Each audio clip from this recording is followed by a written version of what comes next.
जाट राजा खेमकरण सोगरिया ने शाही मैदान में 3 शेरों को मारा था कटारी से। भरतपुर शहर एवं किले के निर्माण सन 1743 ईस्वी से पूर्व तथा मुगल सम्राट शाहजहां के समय भी यहाँ सघन वन क्षेत्रों के मध्य बिखरे हुए अधिवास थे। इनमें मुख्यतः जाट कृषक, गुज्जर, अहिर, पशुपालक तथा विविध कार्य करने वाली जातियां रहती थी, जिन पर क्षेत्रीय शासक के रूप में सोगरिया जाटों का वर्चस्व था। 18वीं सदी के प्रारंभ में रुस्तम सोगरिया के पुत्र खेमकरण, जो कि सोगड़गढ़ के स्वामी थे, इसे उनके पूर्वज सुग्रीव ने बसाया था। इस केंद्रीय भूभाग पर अपना प्रभुत्व स्थापित कर लिया। बहादुर, साहसी एवं अजय योद्धा खेमकरण ने अपने राजनीतिक अस्तित्व को प्रभावशाली बनाने के लिए समीपवर्ती शक्तियों जैसे कि थूनगढ़ के राजा चूरामन, जयपुर के शासक सवाई मानसिंह एवं मुगल शासक मोहम्मद शाह से विभिन्न स्तरों पर कूटनीतिक संबंध स्थापित कर लिए थे।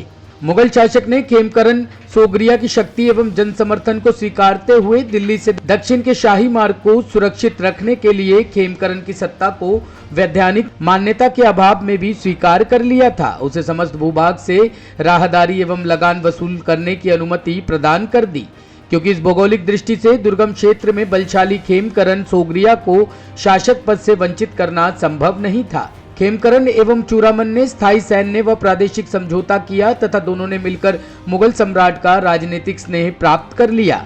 सम्राट फर्रुखशेर की अनुमति से सन 1715 ईस्वी में मुगल दूत के रूप में कमरुद्दीन खां सोगरिया सरदार रुस्तम तथा खेमकरण से मिलने आया।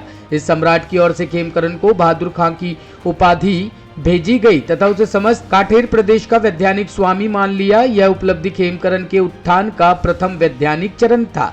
इसके पश्चात इस समस्त क्षेत्र की प्रजा के अलावा समीपवर्ती क्षेत्र के शासक भी उसे वैधानिक शासक मानने लगे। सन 1715 ईस्वी में खेमकरण यमुना के पश्चिमी काठेर क्षेत्र का वास्तविक स्वामी था तथा उसने वर्तमान दुर्ग भरतपुर के स्थान पर मिट्टी का सुदृढ़ गढ़ निर्मित कर लिया। यह दुर्ग फतेहगढ़ी के नाम से चर्चित था तथा सैन्य सामान, खाद्य सामग्री एवं आयुध भंडार से सुदृढ़ एवं संपन्न था। 1719 ईस्वी में राजा चूरामन एवं राजा खेमकरण ने हसनपुर युद्ध में मोहम्मद शाह का सहयोग कर दिल्ली की सत्ता पर स्थापित किया। इस युद्ध में खेमकरण की ख्याति एक शक्तिशाली योद्धा के रूप में स्थापित हो गई। इस युद्ध के बाद सन 1720 ईस्वी में सम्राट मोहम्मद शाह ने उसे दिल्ली आमंत्रित किया, जहां उसने सम्राट के अनुनय पर शाही मैदान में एक प्रदर्शन के दौरान लगातार 3 शेरों से कुश्ती लड़कर तीनों शेरों को कटारी से मार डाला। सम्राट ने उसकी प्रशंसा की एवं सम्मान स्वरूप उसे बागमर एवं बहादुर की उपाधि प्रदान की एवं एक अरबी घोड़ा, खिलत तथा जागीर का अधिकार प्रदान किया।